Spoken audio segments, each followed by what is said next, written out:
धनबाद के निरसा में गांजा फर्जी केस प्लांट मामले में ईसीएल कर्मी चिरंजीत को फर्जी केस में फंसाने का ये मामला है, जिसमें आरोपी कोयला कारोबारी राजीव राय से सीआईडी पूछताछ पूरी हो गई। रिमांड की अवधि 48 घंटे पूरी होने के बाद सीआईडी ने जेल पहुंचा दिया है। पूछताछ में सीआईडी को कई अहम जानकारी मिली है। झारखंड और बंगाल के कोयला तस्कर और पुलिस कर्मियों की मिलीभगत से साजिश को अंजाम दिया गया था। ईसीएल कर्मी चिरंजीत की पुलिस वाली पत्नी की शिकायत पर ही जांच शुरू हुई थी। बंगाल के एक पुलिस अधिकारी और एक महिला से प्रेम कहानी का एंगल भी इस केस में अहम कड़ी है। सीआईडी सभी पहलुओं की अब जांच में जुटी है।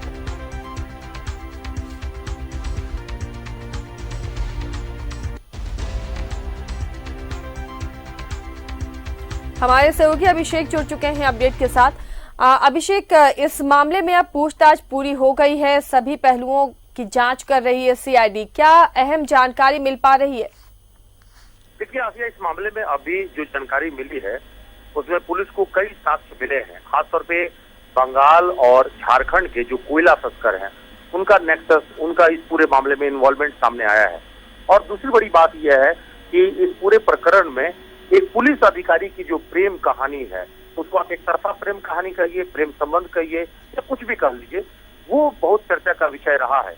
और बताया जा रहा है कि उसके पूरे क्रम में, मतलब आप समझिए कि फाइनेंशियल सपोर्ट जो है वो कोयला तस्करों ने इस पूरे मामले में पहुंचाया है। और इस घटना को अंजाम देने में, इस केस को प्लांट करने में पुलिस वालों ने अंजाम पहुंचाया। और इसमें बंगाल और झारखंड के पुलिसकर्मियों की मिलीभगत है और उसमें आला अधिकारियों के साथ से इनकार नहीं किया जा सकता। ये बड़ी बात है, क्योंकि निचले स्तर के कोई भी पुलिस पदाधिकारी, जब तक कोई आला पुलिस अधिकारी इस मामले में सहयोग नहीं करे, इस कांड को अंजाम नहीं दिया जा सकता था। ये बड़ी बात है। और इसीलिए एडीजी सीआईडी अब तक छोटे मछलियों को तक पहुंच चुकी है, बड़ी मछली तक नहीं पहुंच पाई है। और इसीलिए एक एक कड़ियों को जोड़ने की कोशिश हो रही है। और हमें लगता है कि जिस तरह से राजीव राय ने पूरे कड़ियों को बताया है, और ये अहम कड़ी है, क्योंकि बंगाल का ये कोयला तस्करी में भी इसकी भूमिका है। और इसके पहले जो पुलिस के 3 मुखबिर पकड़े गए थे, ये भी कोयला तस्करी से जुड़े हुए हैं। तो ऐसा लग रहा है कि पूरी प्लानिंग करके ये पूरे घटना को अंजाम दिया गया था।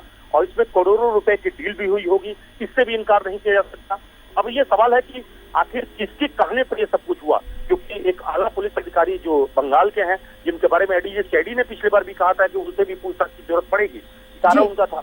तो सवाल यह है कि ये जो ईसीएल कर्मी जिनकी पत्नी पर उसकी बुरी नियत थी, उसने तो कहीं इस पूरे साजिश को नहीं कराया, ये बड़ी सवाल है। और इसीलिए इस पूरे मामले पर जो है गंभीर बात जो सामने आ रही है, इस पूरे मामले का जो है सीआईडी एक एक करके आगे बढ़ती जा रही है।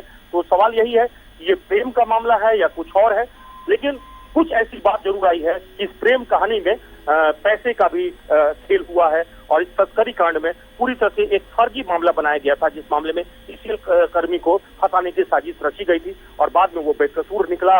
और तथ्यों की भूल बताते हुए धनबाद पुलिस ने कोर्ट में जो है डायरी समर्पित की थी, जिसके बाद 27 दिन बाद उसे जमानत मिली थी। तो ऐसा लग रहा है कि इस पूरे केस में, इस पूरे प्रकरण में पुलिस वाले और तस्करों की, कोयला तस्करों की भूमिका पूरी तरह से सामने आ रही है। जी चलिए, शुक्रिया अभिषेक इस तमाम जानकारी के लिए।